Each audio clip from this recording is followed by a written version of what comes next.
இரண்டாவதா என்ன கேட்கிறாங்கன்னு சொன்னா, இந்த கருப்பு கொடி ஏந்திய ஒரு கூட்டம் வருவார்கள், அவர்கள் நேர்வழி பெற்றவர்களாக இருப்பார்கள். தற்போது இஸ்ரேலுக்கு எதிராக போர் கொடியை தூக்கி இருக்கக்கூடிய ஆயத்துல்லா குமைனியின் தலைமையிலே இருக்கக்கூடிய ஈரானிய நாட்டை சேர்ந்தவர்கள், அந்த போர்க்களத்திலே இஸ்ரேலுக்கு எதிராக களம் இறங்கி இருக்கக்கூடியவர்கள் அந்த நேர்வழி பெற்ற கூட்டமா என்றெல்லாம் ஒரு சிலர் இதனையொட்டி சில கேள்விகளை கேட்டிருக்கிறார்கள். கருப்பு கொடி ஏந்தி வந்தால் அந்த கூட்டம் நேர்வழி பெற்றவர்கள் என்று நபி ஸல்லல்லாஹு அலைஹி வஸல்லம் சொல்லிக்கிறாங்க, கிழக்கு உருவாகும் என்று சொல்லிக்கிறாங்க. அப்ப அந்த கருப்பு கொடி ஏந்தி வந்தவர்கள் குராசான் பகுதியிலிருந்து வருவார்கள், அவர்கள் ஈரானை சேர்ந்தவர்கள் தான். அப்ப ஈரான் நாடுதான் அந்த கருப்பு கொடியை சுமந்தவர்கள், எனவே அவர்கள் நேர்வழி பெற்றவர்கள் என்று சொல்லி கருப்பு கொடி ஏந்திய ஹதீஸை ஆதாரமாக காட்டி ஈரானுக்கு ஆதரவு தெரிவிக்கணும், மார்க்க ரீதியாகவே ஆதரவு தெரிவிக்கணும் என்ற மாதிரி ஒரு சிலர் கருத்துக்களை பரிமாறி வருகிறார்கள். இது மார்க்க ரீதியாக சரியா என்பதையும் நாம் ஆய்வு செய்து பார்க்க வேண்டும். அன்பிற்குரியவர்களே, இந்த விஷயத்துல மார்க்கம் என்ன சொல்லுது? இந்த கருப்பு கொடி ஏந்தக்கூடியவர்கள் சம்பந்தமாக வரக்கூடிய செய்தி, பிற்காலத்தில் ஒரு கூட்டம் வருவாங்க, அவங்க கருப்பு கொடி ஏந்தி வருவாங்க, அவங்கள இருப்பவர்கள் தான் நேர்மையான சிறந்த தலைவர்கள் என்ற கருத்தில் சில செய்திகள் வருகின்றன. ஆனால் அந்த எல்லா செய்திகளும் பலவீனமான லஈஃபான நிலையில் உள்ள செய்திகளாக இருக்கிறது. உதாரணமாக சொல்வதாக இருந்தா, ஒரு செய்தி வருகிறது, இது அஹ்மதுல 21,353வது செய்தியாகும். இதா ராய்துமுர் ராயாத்தி சூத, நீங்கள் கருப்பு கொடி ஏந்தக்கூடிய ஒரு கூட்டத்தாரை வந்தால், கது ஜாத் மின் குராசான், குராசான் பகுதியிலிருந்து அவர்கள் வந்தால், ஃபஅதூஹா, அவர்களிடம் செல்லுங்கள், ஃபஇன்ன ஃபீஹா கலீஃபத்துல்லாஹில் மஹ்தி, அவர்களுடன் தான் அல்லாவின் பிரதிநிதியான மஹ்தி அலைஹிஸ்ஸலாம் அவர்கள் இருக்கிறார்கள் என்ற கருத்தில் ஒரு செய்தி வருது. சௌபான் ரலியல்லாஹு அன்ஹு தான் இதை அறிவிக்கிறாங்க, ரசூலுல்லாஹ் சொன்னதாக சொல்லப்படுகிறது. சௌபான் ரலியல்லாஹு அன்ஹு தான் அறிவிக்கிறார்கள். சௌபான் ரலியல்லாஹு அன்ஹு அவர்களிடம் இருந்து இதை அபூ கிலாபா என்பவர் அறிவிக்கிறார். அபூ கிலாபா என்பவரிடமிருந்து அலி இப்னு ஸைத் என்பவர் அறிவிக்கிறார். அலி இப்னு ஸைத் என்பவரிடமிருந்து ஷரீக் என்பவர் அறிவிக்கிறார். இந்த மூன்று பேரும் குறையுள்ளவர்கள். குறிப்பாக இந்த ஷரீக் மட்டும் அலி பின் ஸைத் என்று சொல்லக்கூடியவர்கள் ரொம்ப பலவீனமானவர்களாக விமர்சனம் செய்யப்பட்டவர்கள். இந்த செய்தி சம்பந்தமாக ஷரீக் இப்னு அப்துல்லா என்பவரை பற்றி, அவர் ஒரு நல்லவராக இருந்தாலும் மோசமான நினைவாற்றல் உள்ளவர், எனவே இவர் பலவீனமானவர் என்று ஹாஃபில் இப்னு ஹஜர் அல் அஸ்கலானி ரஹ்மத்துல்லாஹி அலைஹி அவர்களும் தஹாபி அவர்களும் கூறியிருப்பதை நாங்கள் பார்க்கிறோம். அதே போல யாக்கூப் பின் ஷைபா அவர்களும் அபூ ஸுர்ஆ அவர்களும் இமாம் நஸாயி, ஹாக்கிம், தாரகுத்னி போன்றவர்களும் இவர் பலவீனமானவர் என்று மறுத்திருப்பதை தஹ்தீபு தஹ்தீப்ல பாகம் 4 பக்கம் 336வது செய்தியா பார்க்கிறோம். அதே போன்று இதனுடைய இன்னொரு அறிவிப்பாளரான அலி பின் ஸைத் பின் ஜுதான் என்று சொல்லக்கூடிய ஒருவர் இருக்கிறார். இவர் ஒரு சர்ச்சைக்குரியவராவார், இவர் பலவீனமானவர் என்று இப்னு ஹஜர் அல் அஸ்கலானி ரஹ்மத்துல்லாஹி அலைஹி அவர்கள், இமாம் தஹாபி அவர்கள், தாரகுத்னி அவர்கள், அஹ்மத் இப்னு அம்பல் அவர்கள், முஹம்மது இப்னு சஅத் அவர்கள், யஹ்யா இப்னு மஈன் அவர்கள், அபூ ஸுர்ஆ அவர்கள், அபூ ஹாத்திம் அவர்கள், இன்னும் பல பேர் இவருடைய நம்பகத்தன்மையை குறை சொல்லி இருப்பதை நாங்கள் பார்க்கிறோம். இது தஹ்தீபு தஹ்தீப்ல 7ஆம் பாகத்துல 324வது பக்கத்துல பார்க்கிறோம். அதே போன்று சௌபான் ரலியல்லாஹு அன்ஹு அவர்களிடமிருந்து இதை அறிவிப்பதாக வரக்கூடிய அபூ கிலாபா என்று சொல்லக்கூடியவரும் ஒரு பலவீனமான அறிவிப்பாளராக இருக்கிறார். இவர் சௌபான் ரலியல்லாஹு அன்ஹு அவர்களிடமிருந்து நேரடியாக எதையும் செவியுற்றதில்லை என்று அறிஞர் இஜ்லி அவர்கள் குறை கூறியிருப்பதாக இந்த செய்தியில் நாங்கள் பார்க்கிறோம். அதே போன்று இன்னொரு அறிவிப்பு வருது, இப்னு மாஜால 4074வது செய்தியாக பதிவு செய்யப்பட்டிருக்கிறது. இதையும் சௌபான் ரலியல்லாஹு அன்ஹு அவங்க அறிவிக்கிறதா தான் வருது. என்ன வருது என்று சொன்னா, நபி ஸல்லல்லாஹு அலைஹி சொல்றாங்க, சும்ம தத்லு ராயாத்து சூது மின் கிபலல் மஸ்ரிகி, கிழக்கிலிருந்து கருப்பு கொடிகள் தோன்றும், ஃபயக்துலூனகும் கத்லன் யம்யுக்தல்ஹு கௌமுன், எந்த கூட்டமும் உங்களிடம் சண்டையிடாத அளவுக்கு அவர்கள் உங்களிடம் சண்டையிடுவார்கள். நபி ஸல்லல்லாஹு அலைஹி வஸல்லம் தொடர்ச்சியா சொல்றாங்க, ஃபைதா ரஐதுமுஹு, நீங்கள் அவர்களை கண்டால், ஃபபாயிஉஹு வலவ் ஹபவன் அலஸ்தல்ஜி, நீங்கள் பனிக்கட்டியில் தவழ்ந்து சென்றாவது அந்த கூட்டத்தின் தலைவரிடம் உடன்படிக்கை செய்யுங்கள். ஃபஇன்னஹு ஹலீஃபத்துல்லாஹில் மஹ்தியு, அவர்தான் அல்லாஹ்வின் பிரதிநிதியான மஹ்தியாக இருக்கிறார் என்ற செய்தி வருகிறது. இந்த செய்தியிலும் அபூ கிலாபா என்பவர் இடம்பெறுகிறார். இந்த அபூ கிலாபா என்பவர் ஒரு ததிலை செய்யக்கூடிய, இருட்டடிப்பு செய்யக்கூடிய ஒருவராக இருக்கிறார். அவர் இந்த அறிவிப்புல தனக்கு முன்பதாக அபு அஸ்மா அர் ரஹபி என்று சொல்லக்கூடிய ஒருவரிடமிருந்துதான் இந்த செய்தியை அவர் கேட்டதா சொல்றாரு. அபு அஸ்மர் ரஹபி என்று சொல்லக்கூடியவர் தான் சௌபான் ரலியல்லாஹு அவர்களிடமிருந்து இந்த செய்தியை கேட்டதாக சொல்கிறார். ஆனா அபு கிலாபா என்பவர் இருட்டடிப்பு செய்யும் ஒருவராக, தத்லீஸ் செய்யும் ஒருவராக, விமர்சனத்துக்குள்ளான ஒருவராக இருப்பதனால அவர் அபு அஸ்மர் ரஹபி என்பவரிடமிருந்து அன் என்ற வார்த்தையை போட்டு சொன்னால் அந்த செய்தியை ஏற்றுக்கொள்ளக்கூடாது. அவரு நானாக நேரடியாக கேட்டேன் சமிஅத்து என்ற வார்த்தையை போட்டாதான் இருட்டடிப்பு செய்யப்பட்ட விமர்சனம் உள்ள ஒரு அறிவிப்பாளருடைய செய்திகள் அங்கீகரிக்கப்படும் என்ற வகையிலையும் இந்த செய்தியும் பலவீனமான செய்தியாக இருக்கிறது. இதே போன்று பல கருத்துக்கள்ல செய்திகள் வருகிறது. முதல்ல அறிவிப்பாளர் வரிசை ரீதியாகவும் இது பலவீனம். அடுத்தது பாருங்க, இதுல என்ன வார்த்தை இடம்பெறுகிறது? அந்த கூட்டத்தில் தான் அல்லாவின் பிரதிநிதியான மஹதி அலைஹிஸ்ஸலாம் அவர்கள் இருக்கிறார்கள் என்று வருகிறது. இந்த அல்லாவின் பிரதிநிதி என்று ஒரு மனிதனுக்கு இஸ்லாத்துல சொல்லலாமா? அல்லாவின் பிரதிநிதியாக ஒருவன் இருப்பானா? இருக்க முடியாது. அல்லாஹ் நமக்கு எப்படி பிரதிநிதி ஆவான்? பிரதிநிதி என்றால் ஹலீஃபா என்றால் என்ன அர்த்தம்? அல்லாஹ் திருக்குர்ஆன்ல சொல்றான், 2வது அத்தியாயத்துல 30வது வசனத்துல, வைது கால ரப்புக்கலில் மலாயிகா, அல்லாஹ் வானவர்களுக்கு கூறுகிறார். என்ன கூறினான்? இன்னி ஜாயினும் ஃபில் அர்லி ஹலீஃபா, நான் பூமியிலே ஒரு ஹலீஃபாவை ஏற்படுத்த போகிறேன். பூமியில ஹலீஃபா என்று சொன்னா அல்லாஹ்வுடைய ஹலீஃபாவாக பல பேர் மொழிபெயர்க்கிறார்கள். இது தப்பு. பூமியில அல்லாஹ்க்கு ஒரு ஹலீஃபாவா இருந்தா ஹலீஃபாட என்ன அர்த்தம்? அல்லாஹ்வுடைய இடத்தை நிரப்பக்கூடிய ஒருவராக. அல்லாஹ்வின் பிரதிநிதி என்றா அல்லாஹ் இல்லாத போது அல்லாஹ்வுடைய வேலையை செய்யக்கூடிய அல்லாஹ்வுடைய ஒரு பிரதிநிதி என்று அர்த்தம். அல்லாஹ்வுடைய இடத்தை நிரப்பக்கூடியதாக மனிதர்கள்ல யாருக்காவது இருக்க முடியுமா? முடியாது. பூமியில அல்லாஹ் ஹலீஃபாவை ஏற்படுத்த போறான்டா, அரிசிலிருந்து அல்லாஹ் உலகத்தை இயக்குறான். அல்லாஹ் இப்ப பூமியில இல்ல, அதனால அல்லாஹ்வுடைய வேலையை அல்லாஹ் சார்பாக அல்லாஹ் இல்லாத இந்த பூமியில வந்து இந்த மனிதர்கள் செய்து கொண்டிருப்பார்கள் என்ற கருத்துல இந்த ஹலீஃபா என்றதுக்கு மொழிபெயர்ப்பு மொழியாக்கம் செய்யலாமா? அப்படி செய்ய முடியாது. ஏன்னா அல்லாஹ் இல்லாமல் போக மாட்டான். அல்லாஹ் எப்போதும் இருக்கிறான். அல்லாஹ் இல்லாம போன நேரத்துல அல்லாஹ் எந்த இடத்துல அப்சென்ட் ஆகிறானோ அந்த இடத்துலதான் அல்லாஹ்வுடைய பிரதிநிதிக்கு வேலை செய்ய முடியும். அப்படித்தானே மனிதர்களுடைய பிரதிநிதிகள் வேலை செய்வார்கள். ஒரு மனிதன் ஒருவனை பிரதிநிதியாக ஆக்குவதாக இருந்தா அவர் ஒரு வேலைக்கு அனுப்பியிருக்கிறார்.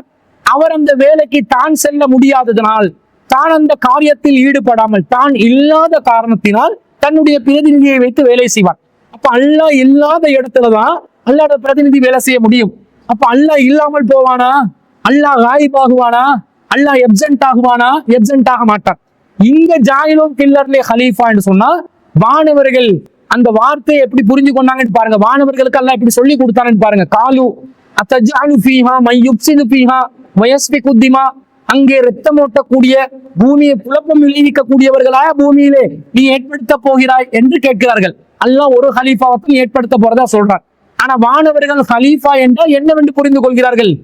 இன்னொருத்தருடைய ரத்தத்தை ஓட்டுவாங்க, இன்னொருத்தரை போய் குழப்பம் செய்வாங்க, இன்னொருத்தருக்கு மத்தியில குழப்பம் ஏற்படுத்துவாங்க என்று சொன்னால் ஹலீஃபா என்பது ஒருவர் அல்ல, பல்கி பெருகக்கூடியவர் என்ற கருத்துலதான் வானவர்களுக்கு அல்லாஹ் சொல்லி கொடுத்திருந்ததுனால வானவர்கள் அந்த கருத்துல பதில் சொன்னாங்க. அப்ப ஹலீஃபா என்றால் அல்லாஹ்வின் பிரதிநிதி அல்ல.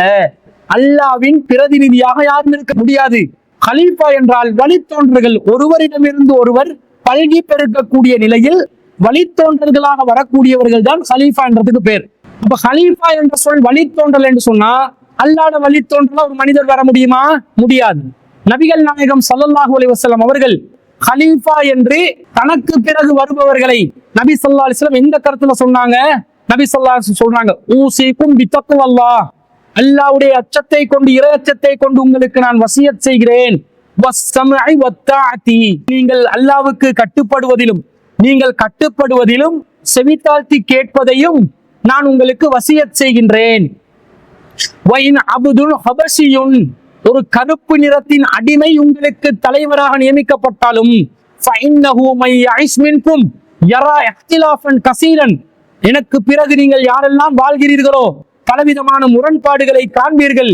வஇய்யாக்கும் வமுஹதஸாத்தில் உமூர், மார்க்கத்தில் புதிதாக வரக்கூடிய ஒவ்வொன்றையும் எச்சரிக்கை செய்கின்றேன். ஃபஇன்னஹா லலாலா, அது எல்லாமே வழிகேடு. ஃபமன் அதுரக தாலிக மின்கும், எனக்கு பிறகு நீங்கள் யாரெல்லாம் வழிகேடுகளை காண்கிறீர்களோ ஃபஅலைஹி பிசுன்னதி, அவர்களுக்கு என்னுடைய சுன்னா இருக்கிறது. வசுன்னத்தில் ஹுலஃபாஇர் ராஷிதீனல் மஹ்தியீன், அவர்களுக்கு எனக்கு பின்னால் நல்லாட்சி புரிகின்ற எனக்கு பிரதிநிதிகளாக இருக்கக்கூடிய கலீஃபாக்களுடைய அந்த வழிமுறை, ஆட்சி செய்யும் வழிமுறையையும் நான் உங்களுக்கு வழிமுறையாக ஆக்கிக் கொள்கிறேன். வல்லு அலைஹா பின் நவாஜிதி, அவர்கள் தங்களுடைய கடைவாய்ப்பற்களால் அந்த சுன்னத்துகளை பேணிக் கொள்ளட்டும் என்று இருப்பின் சாரியா ரலியல்லாஹு அவர்கள் அறிவிக்கக்கூடிய செய்தி திருமதியில 2600 வருது. ரசூல்லா சொன்ன ஹலீஃபா யாரு? தனக்கு பிறகு ஆட்சி பொறுப்பை நிறைவேற்றக்கூடிய, தான் ஒரு ஆட்சியாளராகவும் நபியாகவும் இருக்கிறார். ரசூலுக்கு பிறகு நபிமார்கள் வரமாட்டார்கள். லா நபிய பாதி, எனக்கு பிறகு எந்த நபியும் இல்லை.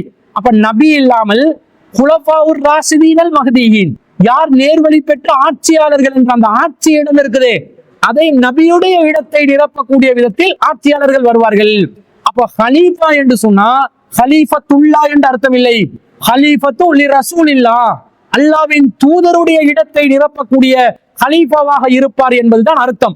இதை அகமதுல வரக்கூடிய ஒரு அறிவிப்பில் 56வது செய்தியாக அபு முலைகா அவர்கள் அறிவிக்கிறார்கள். அபூபக்கர் ரலியல்லாஹு அவர்களிடம் கீழலி அபீபக்கர் ரலியல்லாஹு அன்ஹு, அபூபக்கர் ரலியல்லாஹு அவர்களுக்கு சொல்லப்பட்டது, யா ஹலீஃபத்தல்லாஹ், அல்லாவின் ஹலீஃபாவே என்று சொல்லப்பட்டது.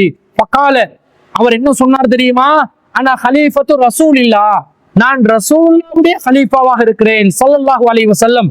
வஅன ராலின் பிஹி வஅன ராலின் பிஹி வஅன ராலின் பிஹி, அதைதான் நான் திருப்தி அடைகிறேன், அதைதான் நான் திருப்தி அடைகிறேன், அதைத்தான் நான் திருப்தி அடைகிறேன் என்று சொல்கிறார்கள்.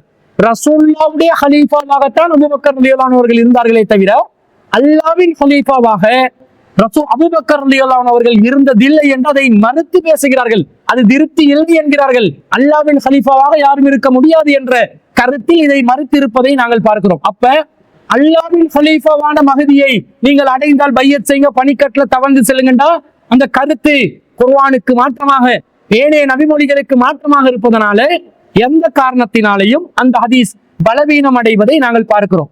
அப்ப அல்லாஹ்வுடைய ஹலீஃபா என்று சொல்லி கருத்து சொல்வது குர்ஆன் ஹதீஸுக்கு மாற்றமாக இருக்கிறது. அடுத்ததாக என்ன வருதுல, மஹதி என்பவரை பற்றி வருகிறது. இந்த மஹதி என்பவர் சம்பந்தமாக இஸ்லாமிய மார்க்கத்துல நிலைப்பாடு என்ன? மஹதி என்பவர் சம்பந்தமாக இஸ்லாம் என்ன சொல்கிறது என்று சொன்னால், நபி ஸல்லல்லாஹு அலைஹி வஸல்லம் அவர்கள் மஹதி அலைஹிஸ்ஸலாம் அவர்கள் அலைஹிஸ்ஸலாம் என்ற ஒரு நபியுடைய அந்தஸ்துமாய் கொடுப்பாங்க. ஆனா அலைஹிஸ்ஸலாம் என்ற நபியுடைய அந்தஸ்து கொடுக்குற மாதிரி இல்ல, சொன்னால் தப்பு இல்லை, யாரும் யாருக்கும் அலைஹிஸ்ஸலாம் என்ற வார்த்தையை பயன்படுத்தி கொள்ளலாம். ஆனா பொதுமக்கள் என்ன நினைப்பாங்க, அலைஹிஸ்ஸலாம் என்றா ஒரு நபியுடைய அந்தஸ்து மாதிரி யோசிப்பாங்க. அப்படிப்பட்ட ஒரு நபியுடைய அந்தஸ்துல ஒரு ஆட்சியாளரை பத்தி மஹதி என்று நபி ஸல்லல்லாஹு அலைஹி வஸல்லம் அவர்கள் சொன்னதில்லை. மஹதி என்பவரை பற்றி எப்படி வருதுன்னு சொன்னா, திருமதியில 2156வது செய்தியில அப்துல்லா இப்னு மஸ்ஊத் ரலியல்லாஹு அன்ஹு அறிவிக்கக்கூடிய ஒரு செய்தியில, லா தத்ஹபு துன்யா, உலகம் அழியாது, ஹத்தா யம்லிகல் அரப ரஜுலும் மின் அஹ்லி பைத்தி, எனது குடும்பத்தை சேர்ந்த ஒருவர் ஆட்சி செய்யும் வரைக்கும் உலகம் அழியாது. யுஆதி உஸ்முஹு இஸ்மி, அவருடைய பேர் என்னுடைய பேருக்கு ஒத்ததாக இருக்கும் என்று நபி ஸல்லல்லாஹு அலைஹி வஸல்லம் சொன்னதாவது. இது ஒரு ஆதாரபூர்வமான செய்தி. அடுத்ததான் என்ன வருது, அபூதாவுதுல 3735வது செய்தியில வருது, உம்மு ஸலமா ரலியல்லாஹு அன்ஹா அவர்கள் அறிவிக்கிறதாக, காலத் சமிஅத்து ரசூலுல்லாஹி ஸல்லல்லாஹு அலைஹி வஸல்லம், ரசூலுல்லாஹி ஸல்லல்லாஹு அலைஹி வஸல்லம் யகூல், ரசூலுல்லாஹ் சொல்வதை நான் செய்மடுத்தேன், அல் மஹ்தியு, இந்த மஹ்தி என்பவர் மின் இத்ரதி, என்னுடைய வழித்தோன்றல்களில் வருவார், மின் வலதி ஃபாத்திமா, ஃபாத்திமாவுடைய வழியில் அவர் வருவார் என்று சொன்னதாக ஒரு ஆதாரபூர்வமான செய்தியா இருக்கிறது. அதே போன்று அபூ சயீத் அல் குத்ரி ரலியல்லாஹு அன்ஹு அவர்கள் அறிவிக்கக்கூடிய செய்தி வருது, கால ரசூலுல்லாஹி ஸல்லல்லாஹு அலைஹி வஸல்லம், அல் மஹ்தியு மின்னி, மஹ்தி என்பவர் என்னிடமிருந்து வரக்கூடியவர், என்னை சேர்ந்தவர், அஜ்லல் ஜப்ஹதி அக்லல் அன்ஃபி, அவருடைய நெற்றி படர்ந்ததாகவும் அவருடைய மூக்கு எடுப்பானதாகவும் இருக்கும், யம்லஉல் அர்ல கிஸ்தன் வ அத்லா, அவர் நீதியாலும் நேர்மையாலும் இந்த பூமியை நிரப்புவார், கமா முலிஅத் ஜௌரன் வலுலுமன், அடக்குமுறையாலும் அநீதியாலும் எப்படி பூமி நிறைந்து இருந்ததோ அது அப்படியே உல்டாவா மாத்தி நீதியாலும் நேர்மையாலும் இந்த பூமியை நிரப்புவார், யம்லிகு சபஅ சினீன், 7 வருடங்கள் ஆட்சி செய்வார் என்று ஒரு ஆதாரபூர்வமான செய்தி அபூதாவுதில் 3736வதாக இடம் பெற்றிருக்கிறது. அதே போன்று அபூதாவுதில 3734வது செய்தியாக அபூ ஹுரைரா ரலியல்லாஹு அன்ஹு அவர்கள் அறிவிக்கிறார்கள், லௌலம் யபக மின தஹ்ரி இல்லா யௌமுன் ஒரு நாள் மீதம் இருந்தாலும் பூமி அழிவதற்கு, உலகம் அழிவதற்கு, லபஅஸல்லாஹு ரஜுலன் மின் அஹ்லி பைத்தி, எனது குடும்பத்தை சேர்ந்த ஒருவரை அல்லாஹ் தஆலா ஆட்சியாளராக அனுப்புவார். யம்லௌஹா அத்லன் கமா முலிஅத் ஜௌரா, அநீதியால் உலகம் நிறைந்திருந்ததற்கு பதிலாக அவர் நீதியால் இந்த உலகத்தை நிரப்புவார் என்று செய்திகள் வருகிறது. இவ்வளவுதான் வருது. இந்த செய்தியை பார்க்கும் பொழுது மஹதி என்பவர் ஏற்கனவே வந்தும் சென்றிருக்கலாம், இனிமேலும் வரக்கூடியவராக இருக்கலாம். என்ன வருது? ஃபாத்திமா ரலியல்லாஹு அன்ஹா அவர்களுடைய வழித்தோன்றல்களில் ரசூலுல்லாஹ்வுடைய பெயரை கொண்டவராக, அவர் நீதியான ஆட்சியாளராக, நேர்மையான ஆட்சியாளராக, அரபு தேசத்தை ஆளக்கூடியவராக, 7 வருடம் ஆட்சி செய்யக்கூடியவராக ஒருவர் வருவார். இவ்வளவுதான் வருதே தவிர இந்த கருப்பு கொடி ஏந்தி மஹதி என்ற ஒருவரோ ஒரு அல்லாஹ்வுடைய கலீஃபாவாக இருப்பார் என்றெல்லாம் நபி ஸல்லல்லாஹு அலைஹி வஸல்லம் அவர்கள் சொன்னதாக எந்த ஒரு ஹதீஸிலும் இல்லை. அதனால இந்த குராசான் பகுதியில வெளிப்படக்கூடிய கூட்டம் இந்த ஈரானை சேர்ந்தவர்கள் தான். அதுல வரக்கூடிய இப்ப உள்ள ஆயத்துல்லா குமேனியோ அல்லது அவருக்கு பிறகு வரக்கூடிய ஒருவரோ அல்லது அவருக்கு முன்னால் வந்தவரோ அவர்தான் மஹதி என்றும் அல்லாஹ்வின் கலீஃபா என்றும் ஈரானை சேர்ந்த ஷியாயிசத்துக்கு மார்க்கத்தின் சாயலை பூசி அதை இஸ்லாமியமயமாக்கி இஸ்லாமியர்களாக அல்லது முஸ்லிம்களின் சுன்னத்துல் ஜமாத்தை சேர்ந்தவர்களாக ஷியாயிசத்தை யாராவது சொல்லி வர்ணித்து பேசினால் அது மார்க்க ரீதியாக தப்பான செய்தியாக இருக்கிறது. இந்த மாதிரி கருப்பு கொடி ஏந்தக்கூடிய கூட்டம் சம்பந்தமாக இன்னும் பல செய்திகள் திருமிதியில 2195வது செய்தியாக பதிவு செய்யப்பட்டிருக்கிறது. அபூ ஹுரைரா ரலியல்லாஹு அன்ஹு அவர்கள் அறிவிக்கிறார்கள். இதுல ரிஸ்தீன் இப்னு சஅத் என்று சொல்லக்கூடிய ஒருவர் இடம் பெறுகிறார். இவர் பலவீனமானவராக இருக்கிறார். அதே போன்று அது தஹ்தீபுல 3ஆம் பாகம் 278ஆம் பக்கத்துல அறிஞர்கள் பல பேர் இந்த ரிஸ்தீன் இப்னு சஅத் என்பவரை குறை கூறியிருக்கிறார்கள். அதே போன்று இப்னு மாஜால 4072வது செய்தியாக அப்துல்லா இப்னு மசூத் ரலியல்லாஹு அன்ஹு அவர்கள் அறிவிக்கக்கூடிய செய்தியில கருப்பு கொடி ஏந்தக்கூடிய செய்தி சம்பந்தமாக வருகிறது. பனிக்கட்டியில் தவழ்ந்து சென்றாவது அவரிடம் பையத் செய்கின்ற வருது. இதுல யஸீத் இப்னு அபீ ஜியாத் என்பவர் இடம் பெறுகிறார். இவர் மோசமான நினைவாற்றல் உள்ளவர் என்று அஹ்மத் இப்னு ஹம்பல் அவர்கள், யஹ்யா இப்னு மஈன் அவர்கள், அபூ ஜுர்ரா அவர்கள் இன்னும் பலர் அறிவித்திருக்கிறார்கள். அதே போன்று இவர் ஷியாயிசத்தை சேர்ந்தவராக, ஒரு மிகப்பெரிய ஷியாவாக, கடும் ஷியா போக்கை ஆதரிக்கக்கூடியவராக இருப்பதனால ஷியா கொள்கையை ஆதரிப்பதற்குரியதாக வரக்கூடிய செய்திகளை இது போன்ற நிலைகள்ல ஏற்றுக்கொள்ள மாட்டார்கள் ஹதீஸ்கலை வல்லுநர்கள். எனவே இந்த ஹதீஸும் பலவீனமான செய்தியாக இருக்கிறது. அதே போன்று ஹாக்கிமிலே வரக்கூடிய ஒரு செய்தி 8566வது செய்தியாக இதை அப்துல்லா இப்னு மசூத் ரலியல்லாஹு அன்ஹு அவர்கள் அறிவிக்கிறார்கள். இந்த செய்தியும் பலவீனமான செய்தியாக இருக்கிறது. இதில் ஹன்னான் பின் சுதைர் என்பவர் இடம் பெறுகிறார். இவரும் பலவீனமானவர் என்று சொல்லி பல அறிஞர்கள் குறை கூறியிருக்கிறார்கள். இவர் ஷியாக்களின் தலைவர் என்றும் குறை கூறப்பட்டிருக்கிறது. இமாம் தாரகுத்னி அவர்கள் இவர் ஷியாக்களின் தலைவர் என்றும் விமர்சனம் செய்திருக்கிறார். அதே போன்று இவர் அறிவிக்கும் இந்த ஹதீஸ் இட்டுக்கட்டப்பட்ட ஹதீஸ் என்று இமாம் தாபி அவர்களும் இமாம் இப்னு ஜௌசி அவர்களும் குறை கூறியிருக்கிறார்கள். எனவே இது போன்ற விமர்சனங்கள் இருப்பதனால கருப்பு கொடி ஏந்தக்கூடிய கூட்டமாக கிழக்கில் ஒரு கூட்டம் உருவாகுவார்கள் என்பதும், அது குராசானில் இருந்து வெளிப்படும் என்பதும், குராசான் என்பது ஆப்கானிஸ்தானை குறிக்கிறது, அது ஈரானை குறிப்பதாக வைத்துக் கொண்டாலும் இந்த செய்தி அனைத்தும் பலவீனமாக இருப்பதனால இந்த நிலையில் கருப்பு கொடி ஏந்திய கூட்டமாக யாரு வந்தாலும் எல்லாமே பலவீனமான அறிவிப்புகள். அதில் தலைவர் மஹதியும் கிடையாது, அப்படி வந்தவர்கள் நேர்வழி பெற்றவர்களும் கிடையாது, அவர்கள் அல்லாஹ்வுடைய ஹலீஃபாக்களும் கிடையாது, அல்லாஹ்வின் ஹலீஃபாக்களாக எந்த மனிதருக்கு இருக்கவும் முடியாது. மஹதி என்பவர் சம்பந்தமாக நபி ஸல்லல்லாஹு அலைஹி வஸல்லம் அவர்கள் சொன்னதற்கு மாற்றமாக இந்த ஷியாயிசத்தை ஆதரிக்கக்கூடிய நிலையில் வரக்கூடியவர்கள் மஹதி அலைஹிஸ்ஸலாமாக, மஹதி என்பவராக, மஹதி என்ற ஆட்சி தலைவராக இருக்கவும் முடியாது என்பதையும் நாங்கள் புரிந்து கொள்ள வேண்டும்.